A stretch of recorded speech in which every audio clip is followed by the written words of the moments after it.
bienvenue à cette session de In Studio. Aujourd'hui, nous allons parler de famille entre dans ta destinée.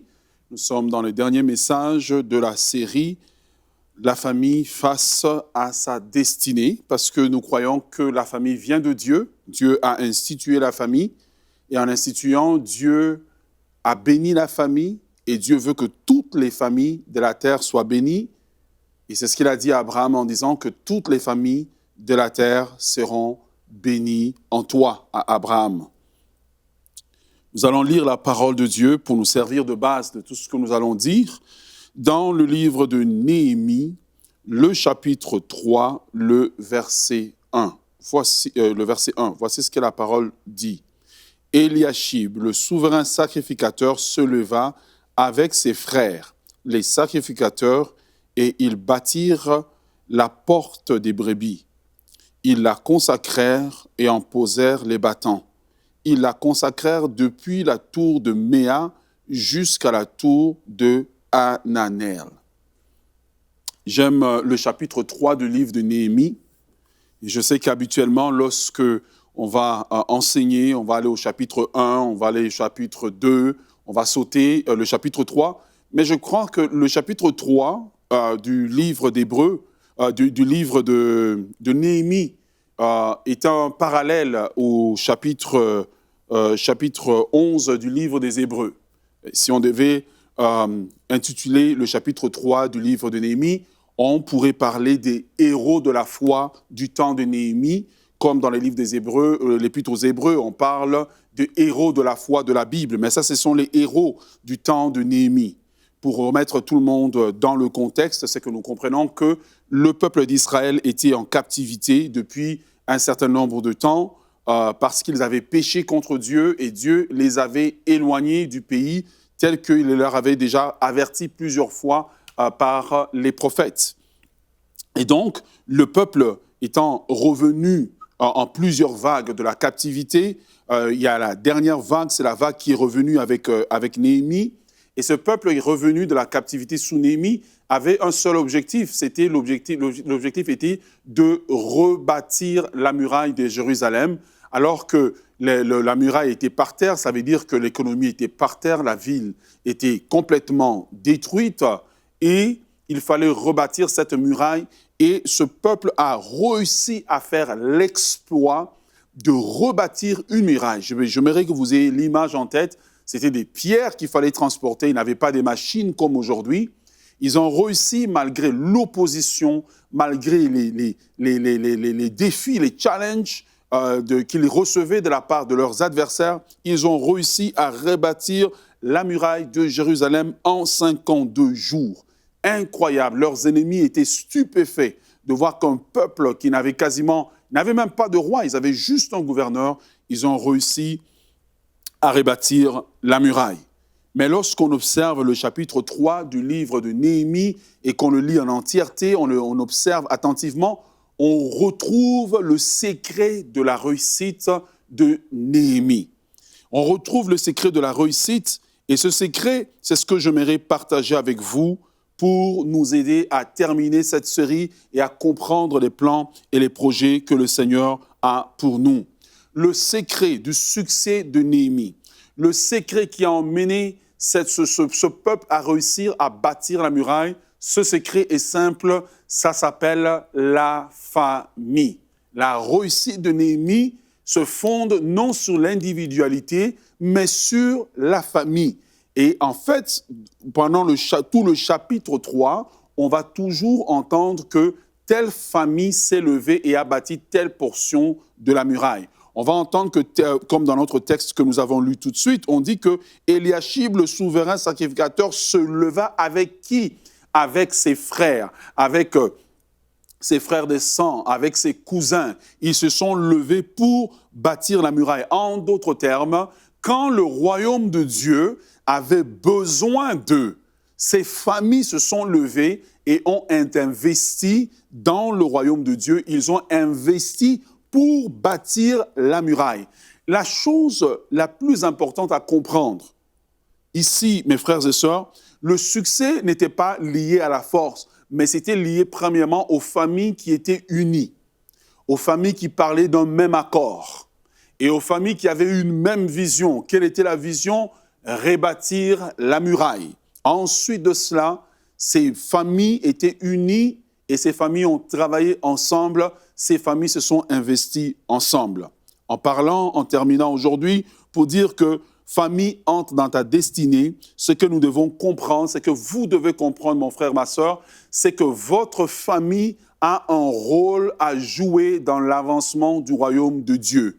Entrez dans la destinée de la famille, la destinée parfaite de la famille.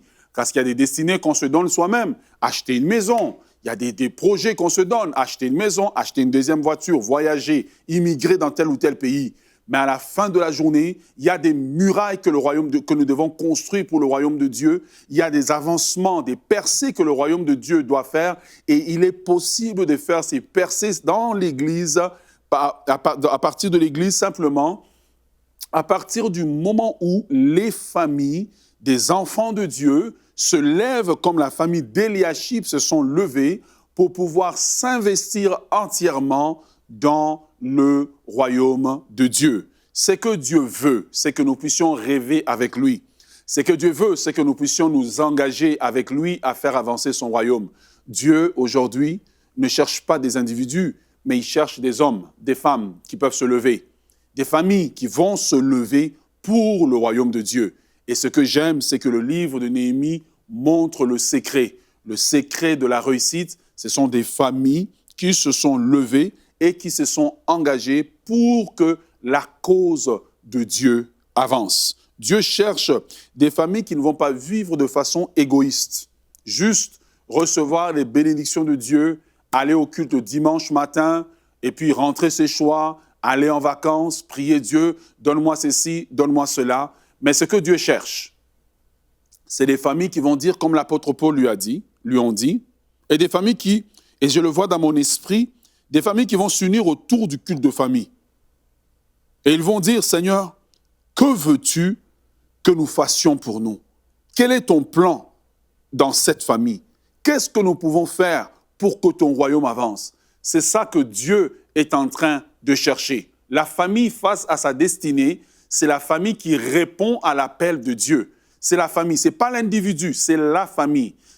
Prenons une famille de composition biologique, papa, maman, les enfants, qui prient pour chercher la volonté de Dieu. Comment tu veux, Seigneur, que nous puissions te servir? Où est-ce que tu veux que nous puissions aller pour toi? Qu'est-ce que nous pouvons faire pour que le royaume avance? C'est la famille qui répond à la fameuse question que Dieu a posée dans le livre d'Ésaïe. Lorsque Dieu demande, « Qui enverrai-je vers le perdu? Et qui marchera pour nous? » Ésaïe a répondu, « Me voici, envoie-moi. » Il y a des familles comme ça que Dieu appelle et qui doivent répondre à l'appel de Dieu, qui doivent accepter de sacrifier un certain confort pour que le royaume de Dieu avance. Lorsque les murailles ont été bâties au temps de Néhémie, ça n'a pas été bâti dans le confort. À un moment donné, Néhémie raconte combien ils étaient en train de bâtir la muraille et à un moment donné, les ennemis faisaient tellement pression qu'eux devaient bâtir avec leurs armes sur eux. Ils devaient bâtir avec une cruche, avec leur nourriture à côté d'eux. Ils devaient parfois bâtir sur des longues journées. Et souvenez-vous qu'en Palestine, il fait extrêmement chaud. Ils ont bâti sous l'oppression, ils ont payé le prix, mais aujourd'hui, nous pouvons lire leurs témoignages. Alors, laissez-moi vous poser une question. Alors que Dieu appelle votre famille à vouloir faire avancer le royaume de Dieu, quelle portion de la muraille du royaume votre famille va-t-elle bâtir? Quelle partie de l'histoire du royaume dans votre région, dans votre pays, votre famille va-t-elle écrire? La famille d'Éliachib a écrit l'histoire. Dieu appelle votre famille à écrire une histoire. Dieu ne vous appelle pas simplement à être des membres d'église qui vont juste aller s'asseoir et profiter de l'église et profiter des services de l'église. Mais Dieu cherche un homme, Dieu cherche une femme, Dieu cherche une famille qui vont, après avoir écouté ce message, sentir l'interpellation de Dieu.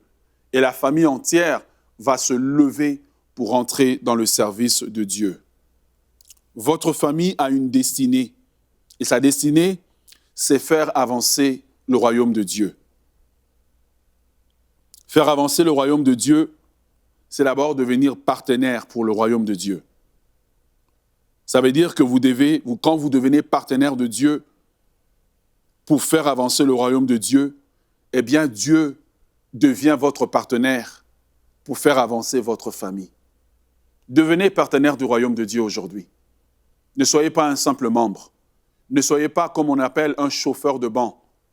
Mais engagez-vous en tant que famille à servir pour faire avancer le royaume de Dieu. Numéro 1, devenez partenaire du royaume. Numéro 2, le service. Servez dans le royaume. Premièrement, je retourne là où je disais, devenir partenaire du royaume, c'est faire une alliance avec Dieu. Que partout où j'irai, je te servirai. Partout où j'irai, je te servirai. Je servirai la cause du royaume. Mais numéro 2, vous devez servir. Investissez votre temps pour Dieu. Et Dieu lui-même vous donnera du temps pour vous-même. Je vous invite aujourd'hui à vous engager à servir Dieu. Dans la famille, que l'homme se lève et serve Dieu. Dans une quelconque tâche dans laquelle Dieu vous trouvera utile. Parce que dans le royaume, il n'y a pas de petits services, il n'y a pas de petits ministères. Nous sommes tous serviteurs de Dieu à un niveau ou à un autre. Eliashib était un sacrificateur. Quand nous lisons le texte, et je vais le relire pour nous, Eliashib, le souverain sacrificateur, se leva avec ses frères, les sacrificateurs, et ils bâtirent la porte des brebis. Mon frère, ma sœur, à l'époque, ce n'est pas un travail de sacrificateur qu'ils faisaient. Le travail de sacrificateur, c'était d'être au temple et d'offrir des sacrifices. Ils ont fait un travail pour lequel ils étaient surqualifiés, mais ils l'ont fait à cause de la nécessité du moment. Nous ne servons pas Dieu parce que c'est facile. Nous servons Dieu parce que c'est important de servir Dieu. Nous servons Dieu parce que c'est nécessaire de servir Dieu. Eliashib, le souverain sacrificateur. J'aimerais qu'on dise de toi, Antoine, le PDG de la famille, servait à l'église comme placier pour faire asseoir les gens. J'aimerais qu'on dise de toi, je ne sais pas moi, Bertrand, le pilote d'avion, servait à l'église comme musicien alors que c'était un professeur d'université. C'est que Dieu cherche dans son royaume. C'est des familles qui ne vont pas regarder comme rabaissant de servir Dieu. Eliashib a servi. Alors que ce n'était pas dans son domaine, il pouvait dire, mais c'est rabaissant. Moi, je suis supposé, d'après ma formation, d'après mon rang, être dans une position où les gens vont m'apporter des sacrifices. Mais en ce moment, là où le royaume avait besoin de lui, c'est là où c'était à la muraille. Servez là où Dieu a besoin de vous, pas là où vous vous voyez. Il faut que vous vous leviez et servir. L'investissement financier, c'est le troisième endroit où le royaume a besoin de vous. Mon frère, ma sœur, investissez vos finances dans le royaume de Dieu et Dieu s'occupera de vos finances. Investissez vos finances dans le royaume de Dieu. Il faut qu'en tant que famille, il convient qu'en tant que famille, vous vous engagiez à servir Dieu avec vos finances. Dieu n'oublie jamais un investisseur. David a dit, « J'étais jeune, j'ai vieilli, je n'ai jamais vu le juste abandonné, ni sa postérité mendier son pain. » La famille qui garantit son avenir est la famille qui investit en Dieu, qui investit financièrement dans le royaume de Dieu, parce que Dieu n'oublie jamais un investisseur. Vous devez vous lever avec vos finances pour investir dans le royaume de Dieu. Numéro 4. Mon frère, ma sœur, lorsque le souverain sacrificateur Eliashib et ses frères se sont levés avec Néhémie pour bâtir la muraille, eh bien, on ne les a pas applaudis, on s'est moqué d'eux. Les gens à la tour se sont moqués d'eux. Quand vous vous levez pour servir Dieu en tant que famille, toute personne aura une opinion sur vous. Mais j'ai l'habitude de dire aux gens, l'opinion des gens sur vous, premièrement, les gens ont eu droit à leur opinion, mais l'opinion des gens sur vous n'est pas la parole de Dieu. Ce qui compte, c'est ce que Dieu dit sur vous. Ce qui compte, c'est ce que Dieu déclare sur vous. Et tant des gens auraient servi Dieu déjà, auraient déjà engagé leur famille à servir Dieu, mais ils ne s'engagent pas à servir Dieu parce que simplement, comme au temps de Néhémie, il y a toujours des moqueurs. Il y aura toujours des gens qui se moquent de vous. Il y aura toujours des gens qui vous diront, mais comment ça se fait que vous êtes une personne, un médecin, et vous vous servez simplement comme placier à l'église? Vous devriez être dans un rang élevé. Là où le royaume a besoin de vous, c'est là où vous êtes le plus utile. Alors c'est important pour nous de laisser de côté notre propre ego et notre propre personne et de nous engager à servir Dieu. Et je vous en prie aujourd'hui de ne pas regarder à ce que vous faites dans la société, mais de regarder au royaume. Où est-ce que le roi du royaume a besoin de vous? Il faut que vous puissiez vous engager à servir. Servez Dieu. Aujourd'hui, on se moque de vous, mais le temps vous donnera raison. Lorsqu'ils ont commencé à rebâtir la muraille, ils se sont moqués de Néhémie, d'Éliachib et de toute cette génération de familles qui se sont levées pour bâtir la muraille de Jérusalem. Mais à la fin, lorsque la muraille était bâtie, ils ont été confus et honteux. Je vous en prie de servir Dieu en tant que famille parce qu'il y a une récompense qui s'attache aux familles qui servent Dieu. Il y a une récompense quand papa, maman, les enfants s'engagent tous dans les services de Dieu. Dieu bénit les familles qui s'engagent dans son service. Dieu bénit ces familles-là. Numéro 6, vous devez garder, numéro 5 plutôt, c'est important pour vous et pour nous d'enseigner à nos enfants de servir Dieu. Et une des façons dont les enfants vont apprendre à faire avancer le royaume de Dieu, c'est quand ils voient les parents valoriser le royaume de Dieu. Le valoriser en arrivant à l'heure et en avance au culte. Le valoriser en servant dans le royaume de Dieu. Le valoriser en donnant pour le royaume de Dieu. Le valoriser en parlant en bien du royaume de Dieu. Si vous parlez en bien du royaume de Dieu, en bien de l'église locale, Dieu permettra que vos enfants aient un cœur qui veut travailler pour le royaume de Dieu. Et une des choses que vous devez faire, c'est apprendre à servir. Apprenez à vos enfants à servir dans le royaume. Apprenez-leur à servir, qu'ils deviennent des musiciens dans la maison de Dieu, qu'ils apprennent à jouer de la musique, qu'ils apprennent à jouer de la musique, qu'ils apprennent à faire de l'audiovisuel, à filmer. Il y a tellement de besoins dans l'Église que c'est impossible d'avoir une masse de jeunes gens juste assis dans l'Église. Chaque personne dans l'Église est un serviteur de Dieu et il est important pour nous d'enseigner à nos enfants. Ce n'est pas l'Église qui va enseigner à nos enfants de servir, c'est nous. Et ce que j'aime du texte que nous avons lu, c'est qu'Éliachib s'est levé avec ses frères. Ça veut dire sûrement qu'ils étaient mariés, sûrement qu'ils avaient des enfants. Mais quand les enfants ont vu papa en train de servir, en train de bâtir la muraille, sûrement qu'ils sont venus aider. Ils avaient un modèle visuel qu'on honore Dieu en le servant. On honore pas seulement Dieu avec les lèvres, mais on l'honore en le servant. On l'honore en donnant du temps pour le royaume de Dieu. On ne l'honore pas en étant assis dans le banc. On l'honore en se levant et en faisant avancer le royaume de Dieu. Finalement, le point numéro 6 que j'aimerais vous dire ici. Pour servir Dieu, il faut garder les yeux sur les richesses éternelles.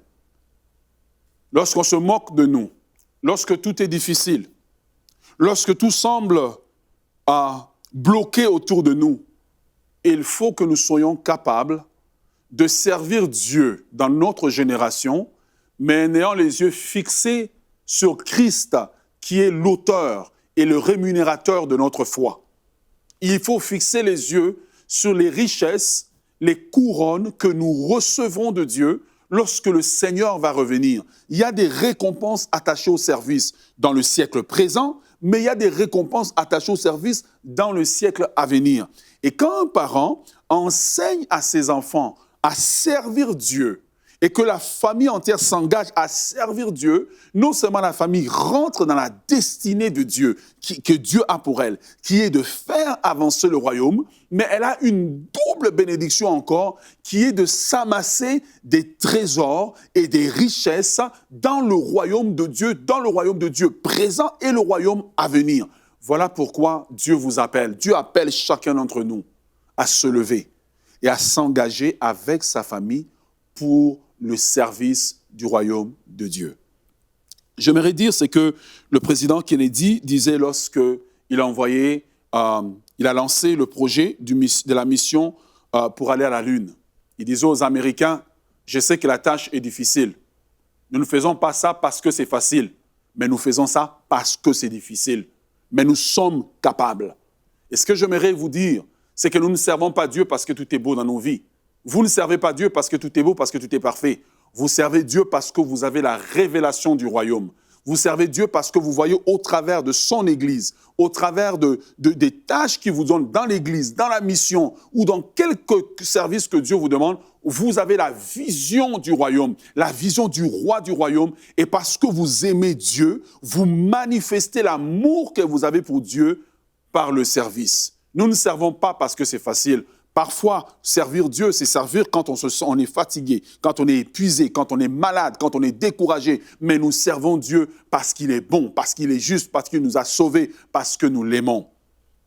Alors, je termine en vous disant que votre famille existe pour faire avancer le royaume de Dieu. La destinée véritable de la famille en Dieu, de la famille chrétienne, c'est de faire avancer le royaume de Dieu. Toutes les promesses que Dieu vous a données, que Dieu vous a faites, sont des promesses, lorsque vous les observez, elles ont pour objectif de faire avancer l'agenda de Dieu dans votre génération. Votre Église a besoin de vous, le royaume de Dieu a besoin de vous. Qu'est-ce qui se passe lorsque une famille comme la vôtre s'investit dans le royaume de Dieu? Lorsqu'une famille s'investit dans le royaume de Dieu, premièrement, le royaume de Dieu augmente son nombre d'ouvriers. Jésus dit que la moisson est prête, priez le maître de la moisson pour qu'il envoie des ouvriers. Remarquez qu'il aurait pu dire, priez le maître pour qu'il envoie des anges, pour qu'il envoie de la puissance, pour que le maître convertisse la moisson directement, que la moisson soit dans les greniers. Mais Jésus a adressé le problème principal du royaume de Dieu. Et le problème principal du royaume de Dieu, c'est un problème de manque de ressources. Et où est-ce que le royaume de Dieu va trouver les ressources nécessaires? C'est dans les familles. Et voilà pourquoi Dieu vous donne nos familles pour que nos familles soient au service du royaume. Je retourne à notre texte. Le texte dit que Eliashib avec ses frères se sont levés. Je prie que vous puissiez vous lever avec vos frères. Je prie que vous puissiez vous lever avec vos sœurs. Je prie que vous puissiez vous lever avec votre famille et investir pour l'avancement du royaume de Dieu parce que c'est le plus grand privilège que Dieu ait donné à l'homme. Qu'est-ce qui se passe lorsqu'une famille se lève et investit pour le royaume de Dieu? Eh bien, le travail qui devait être fait est fait dans un temps un peu plus court. Parce que plus d'ouvriers, c'est plus de gens disponibles. Plus de gens disponibles, c'est un travail qui se fait rapidement. Et nos églises sont en train de crouler sous le poids. Les ouvriers dans les églises croulent sous le poids du travail, alors que 80% des gens, en moyenne, sont juste à l'église, assis, attendant de recevoir un service. Dieu appelle votre famille à se lever pour l'église. Dieu appelle votre famille à se lever pour soutenir des ministères. Dieu appelle votre famille à se lever pour investir pour le royaume de Dieu. Quand une famille s'investit pour le royaume de Dieu, qu'est-ce qui se passe? Il y a un renouvellement d'effectifs. Lorsqu'une famille investit pour le royaume de Dieu, il y a un renouvellement d'effectifs. Il y a une nouvelle génération qui se lève. Surtout lorsque cette famille a des jeunes gens, des jeunes hommes. Eh bien, c'est des gens qu'on peut placer au protocole ou comme placier. C'est des gens qui peuvent servir dans les finances, dans la nouvelle technologie dont l'Église a besoin pour faire avancer le royaume de Dieu. Lorsque une famille entière se lève, non seulement l'Église a des nouveaux ouvriers, mais elle a un renouvellement d'effectifs.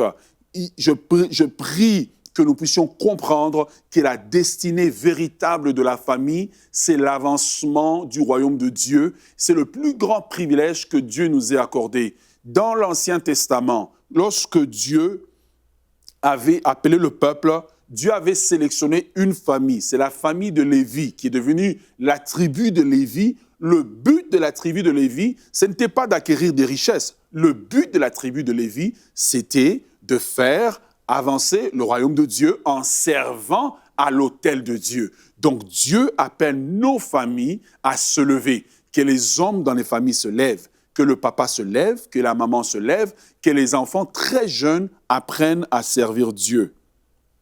Numéro 4. Quand une famille se lève pour investir dans le royaume de Dieu, eh bien l'Église augmente sa capacité d'évangélisation, d'atteindre les âmes perdues. L'Église augmente sa capacité d'impact à l'extérieur. Mon frère, ma sœur, nous avons beaucoup prié pour nous. Nous avons beaucoup prié pour nos bénédictions. Nous avons beaucoup centré la vie chrétienne autour de nous, autour de notre élévation, autour d'entrer dans notre destinée. Mais ce que Dieu nous appelle aujourd'hui, c'est à regarder au-delà de nous-mêmes, à inscrire nos plans dans les plans de Dieu, inscrire nos projets dans le projet de Dieu et nous poser la question, comment est-ce que moi, avec mes dons, mes talents, mes potentiels, comment est-ce que nous pouvons faire avancer le royaume de Dieu? C'est ce que Josué avait compris lorsqu'il disait au peuple, choisissez aujourd'hui qui vous voulez servir.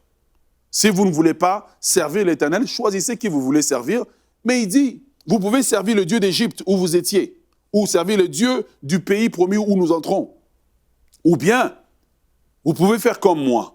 Et Josué montre le choix de sa famille. Aujourd'hui, votre famille doit faire un choix de rentrer dans la destinée de Dieu pour elle, et cette destinée, c'est le service. Josué dit, moi et ma maison, il dit, nous servirons l'Éternel. Il n'a pas dit, nous allons chanter. Parce que beaucoup, nous chantons seulement, puis nous rentrons chez nous.